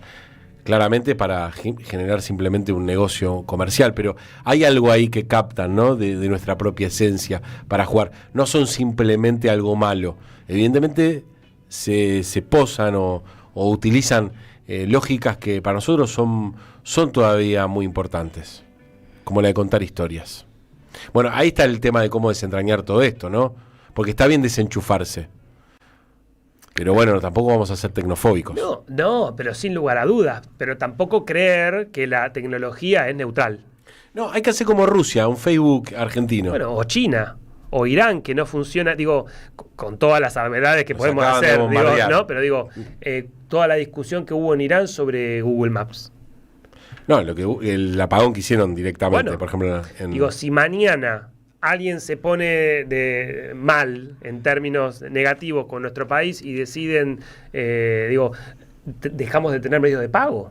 La gente se no usa más efectivo, no usa más. Digo, ¿cómo funciona un país sin un sistema bancario? Es realmente grave, es realmente peligroso. Y para cerrar, es un modelo que además concentra riqueza y poder como nunca antes en la historia de la humanidad. Esto es un punto central, fundamental. Porque si no nos gustaba y planteábamos que la democracia liberal tenía limitaciones, ¿qué nos queda ahora? Prendida a la magia de los caminos, hay una radio que nunca se apaga.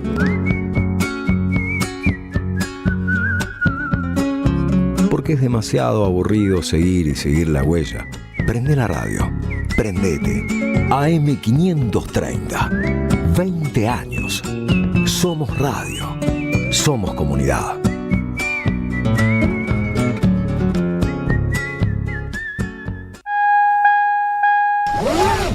Gracias, mami. Escuchar este mensaje te toma más tiempo que abrochar tu cinturón o la sillita de tu hija o hijo.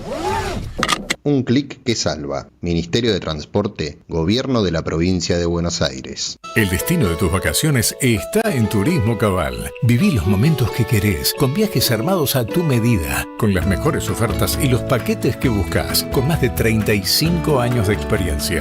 Entra en www.turismocabal.com.ar y encontrá las vacaciones que necesitas. Turismo Cabal.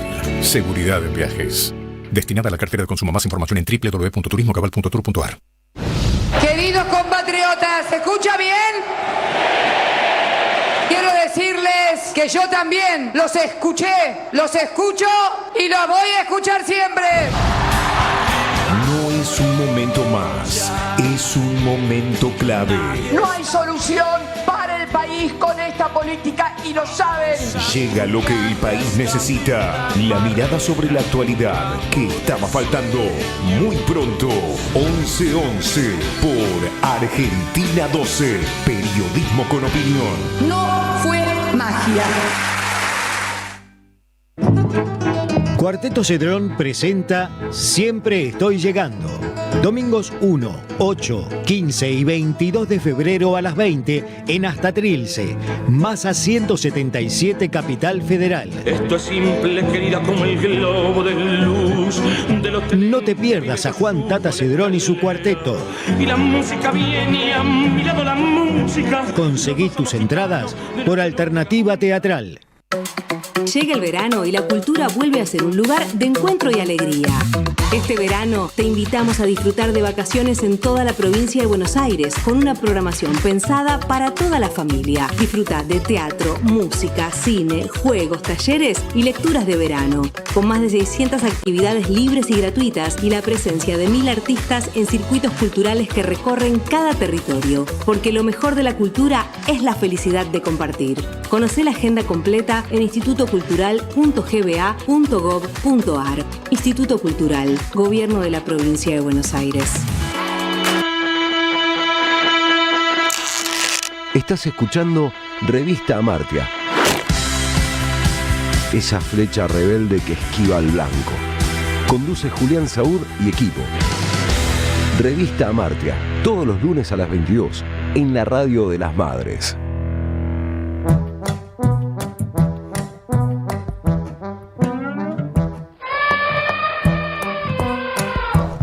Llegan los elefantes y nos traen películas. Los elefantes, como todo el mundo sabe, ¿qué traen? Películas. Películas. No hay duda de eso.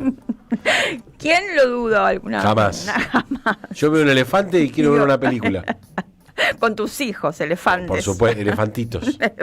Es terrible. ¿Usted vio el documental cómo cruzan los elefantes y los elefantitos todos agarrados de las trompas? Y alguno tiene que morir. No. Y sí, porque van buscando el agua. Y el tema, y algunos mueren. ¿Por qué? Porque tienen que comer en el medio. No tienen para defenderse, no tienen el dedo ponible, no hacen. Entonces vienen los leones y te comen. A uno te comen. pero hoy yo vi, Triste. no sé, me parece que es Bueno, es así la una naturaleza. fake news, me parece. Que Nadie piensa en los leoncitos. un elefante salvó a un tigre, porque había como una inundación y estaba el señor elefante con toda su potencia elefantística y venía un tigre y el tigre estaba medio ahogándose, entonces se subió y lo transportó como si nada. Eso no es- Sí, eran compañeros de Kellogg's. Habían trabajado en Kellogg's juntos. Juntos. Sí. ¿No es inteligencia Es verdad, artificial? porque es verdad. ¿Inteligencia artificial? No, yo me lo creí. Bueno, Como todo. así estamos en este mundo. Bueno, ¿qué nos va a llevar a ver? Vamos a ver una pequeña película, digo pequeña porque se basa en lo cotidiano, ¿no? Una familia dispersa, pero familia al fin, en la década de los 90. Es una película que se llama Las Buenas Intenciones del 2019, dirigida por Ana García Valla. Ella, ¿qué es lo que cuenta? Cuenta la vida de una niña que se llama Amanda, que podemos interpretar que es ella, ¿no? Hay una relación porque aparece el registro fílmico de la vida familiar, porque es todo un homenaje al padre. Es una familia que, bueno, la pareja se ha separado, la madre reconstruyó su vida y en la década de los 90, con la crisis, dice, mejor me voy a ir a Paraguay porque acá no tenemos un peso, clase media decayendo abruptamente. Y tiene 3 hijos, Amanda es la más grande. Es una nena que está todo el tiempo haciendo cosas como si fuera la responsable de sus hermanos, porque el padre es un señor, es músico, tiene una disquería y no gana un mango, es como una especie de una persona muy poco formal, podemos decir, está todo el tiempo pensando en más que en música y tiene una relación muy amorosa con los hijos, los cuida, todo, pero la que se levanta a hacer el desayuno es la nena. Claro. Y le dice, che, pero te olvidaste de pagar los impuestos. Entonces está todo el tiempo ella como haciéndose cargo también de la vida del padre. Estamos viendo imágenes en YouTube, es muy linda. El tráiler, sí. El tráiler, sí, obviamente, pero las escenas está muy bien filmado, hay que decirlo. Bueno, la cuestión es que la niña dice, yo me voy a quedar a vivir acá, con vos. Cual el padre dice, me parece que esto es demasiada responsabilidad, un hombre grande, pero dice, esto es demasiada responsabilidad para mí. Entonces, lo que plantea la película es la vida de esta niña tratando de convencerse a sí misma de romper con sus hermanos, porque evidentemente la distancia, por más que mantengan un vínculo, iba a hacer que se rompa ese vínculo tan amoroso que tenía con sus hermanos y quedarse con el padre. Y el padre a la vez dice, sí, está todo bien, pero no tiene un trabajo fijo, está como medio a la deriva, entonces eso un poco lo obliga a tomar las riendas de su propia vida, pero está todo el tiempo dudando, porque la verdad que la pasa muy bien el hombre, tiene mucha suerte, va de acá para allá, y bueno, y hace lo que puede. Pero bueno, esta es la historia que se cuenta, que es muy chiquita, pero todo tiene como una belleza muy como artesanal, ¿no? De los pequeños momentos que uno vive con sus padres, con sus hermanos, con los amigos, algo muy hermoso de una película hecha con como fragmentos de vida real y concreta, porque aparecen, y acá es lo que yo quiero traer, que es filmaciones de la familia real de la directora. Entonces van apareciendo, así medio como poéticamente, aparecen filmaciones del padre tocando música, haciendo vida de, vamos a comer un asado, bueno, todas esas cosas que pasan en la vida de todo el mundo, ¿no? Tristes y a la vez no. Pero a mí me gusta la imperfección de los padres, me gusta la imperfección de todos, ¿no? Inclusive desde la nena, porque podemos pensar en este género que es las películas de crecimiento, que son películas de niños que pasan a la adolescencia, ¿no? Y que hay un camino, porque todo tiene fórmulas en el cine. Y esta es una fórmula más, que es la idea del crecimiento, de que va a aprender algo que le va a servir para la posteridad, que sería la adolescencia. Qué grandes momentos, que si uno pudiera retratar, esa posibilidad tienen solo algunos cineastas. Exacto. Esos momentos de la infancia, no importa qué tipo de infancia tuviste, pero uno podría agarrar los retazos de momentos, incluso que por ahí alguien los ve desde afuera y dice qué padre irresponsable o qué madre no sé qué cosa, Claro. pero que uno como niño hay momentos de gran felicidad que, bueno, no los advierte porque el futuro todavía no llegó, Claro. pero que son muy, muy gratos. Y sí, y ella medio que está acostumbrado a ser la persona responsable de su propio padre. Y hay una felicidad también ahí, que la abandona. Dice, bueno, para crecer vos, padre, para crecer yo, hija, vamos a tener que separarnos, porque esto es así, cruel. Pero bueno, ahí está la idea del aprendizaje, ¿no? De tomar una decisión y ser consecuente. La película se llama Las Buenas Intenciones, está en Cinear, la pueden ver, es muy linda. Y tengan en cuenta que después de esta película apareció After Sun, que es una película inglesa, también más o menos con los mismos recursos, muy conocida, es una de las películas preferidas donde yo lloro mucho. En la otra también lloras, como que aparece de rey y lloras. Y en After Sun también, porque tiene otra vueltita más, pero también es el mismo recurso de una nena que cuenta la relación con el padre, pero son las últimas vacaciones que viven en un hotel de Turquía, medio pelo, y todo lo que pasa ahí cuando el tipo tiene como una especie de depresión que trata de disimular, y es lo último que ella tiene como registro, y aparecen las filmaciones caseras de ese fin de... ¿Cómo se llama esa película? After Sun.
Lee Revista Amartya. www.amartya.com.ar. Amartya se escribe con H. Hoy en el taller de los artistas los vamos a llevar a ver la obra La Hora del Almuerzo. Y esto que es hora de la cena, 1903. ¿Quieren ir al pasado? Los que están en YouTube van a ver imágenes.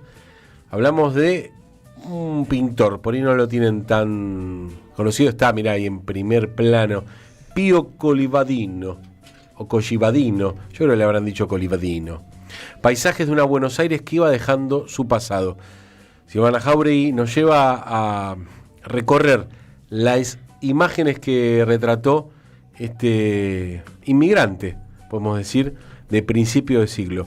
Construyó en sus pinturas dibujos y grabados nuevas formas de belleza de lo que era la ciudad, esa ciudad moderna que empezaba a surgir. Donde nació, en Barracas, hijo de una familia de inmigrantes lombardos, vivió en Italia entre 1890 y 1906, donde se formó como artista.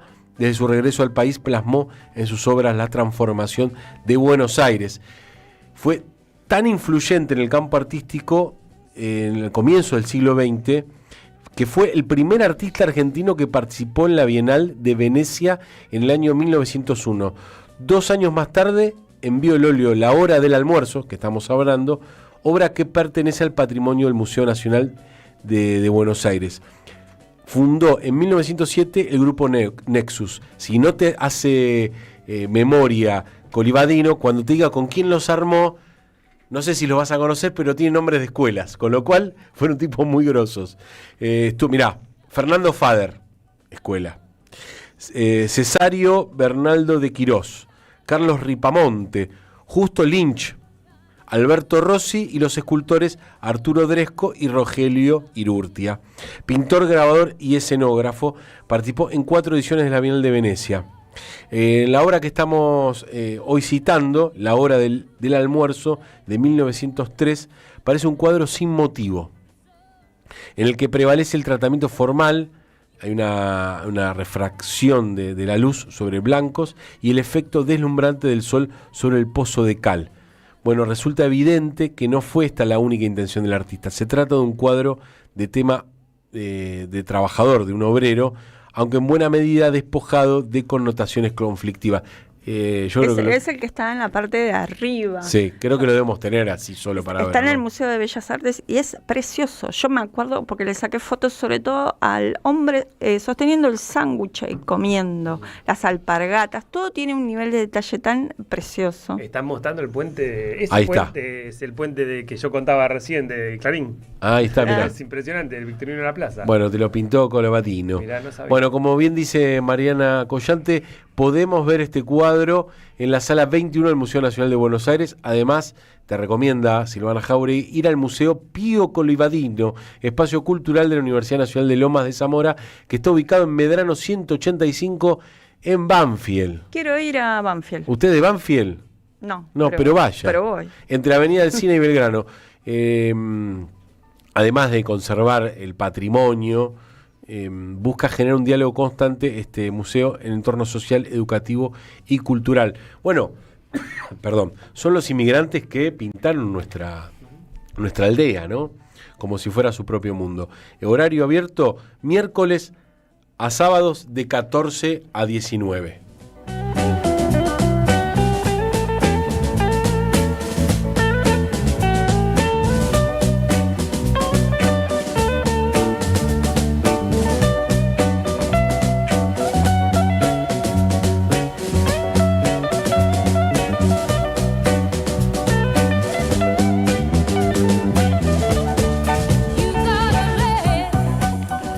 Nos tenemos que ir.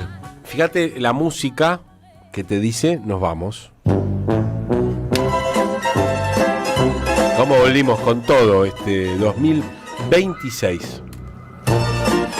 Gran equipo, grandes personas. Los sueldos están chicos. Pero bueno. Seríamos mucho mejores personas si nos aumentaran el sueldo. Olvídate, ¿sabes? Nicolás, pase usted, no después de usted. Yo me peino. ¿De qué quiere hablar? Por favor, yo me pongo a estudiar una carrera solo para hacer una columna. ¿Solo? Solo. Es para eso, qué cosa impresionante. Bueno, nos vamos. Muchas gracias a todos los que hicieron posible este programa. La señora Mariana Collante con nosotros. Cambiamos futuro por pasado. ¿Dónde está Mariú? ¿Está gastando los millones? ¿Dónde está Mariú? Ay, la extraño. ¿Sigue en la base militar? ¿La extrañé? No, le da miedito. No, ahora está en Recoleta, porque por suerte se pudo comprar, dejar de alquilar. ¿Es que se puede? Se pudo comprar una casita ahí en Recoleta. Humilde. El señor Nicolás Dulcich. Hoy también consagramos en este acto el retorno del sable corno del general San Martín al regimiento de granaderos. ¡El corno! El sable corno. ¿Qué corno estamos hablando? Pero era... No, pero este tipo tiene furcios con las fechas históricas. ¿A cómo le dijo a San Martín? Juan José, le dijo. ¿Te acordás? Juan José Sebrelli. Del otro lado del vidrio, nuestra productora offshore, la señora Camila Sánchez. Les encantaría estar donde estoy yo. Es verdad. Es verdad, es así. No hay duda. En la operación de video, el señor Santiago Martínez. Los argentinos decidieron no volver al pasado. Definitivamente. En las redes, nuestra nueva compañera de los días lunes, la señora Maga. No fue magia. Necesito el apellido. Y en la coordinación de este hermoso programa, embellecido por su alma tan suave, la señora Victoria Nardone. La indomable. Una mujer atrapada por su pasado. ¡Suéltame pasado! Yo necesitaba ese audio y no lo conseguí. Es muy bueno ese audio. López Arriazu, qué apellidazo, La señora Maga. La podemos nombrar de vuelta. En las redes, Maga López Arriazu. No fue magia. Ahí está, Y en la magia de cada lunes, cada final de programa, solo el final trabaja. Mira el final nada más. El señor Carlos Di Mare. Yo le tengo miedo a los salvadores sin historia. Se puso filosófico, al final. Yo les agradezco, mi nombre es Julián Saúd. Tampoco vamos a entusiasmar demasiado con un discurso y con una propuesta nostálgica. Nosotros nos vamos, espero volver, y nos reencontramos el lunes que viene aquí en esta humilde casa que nos ha recibido.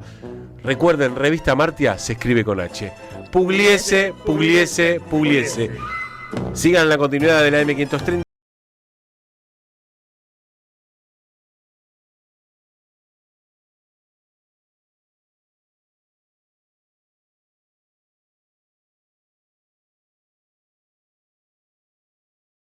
Nosotros dimos vuelta a la página.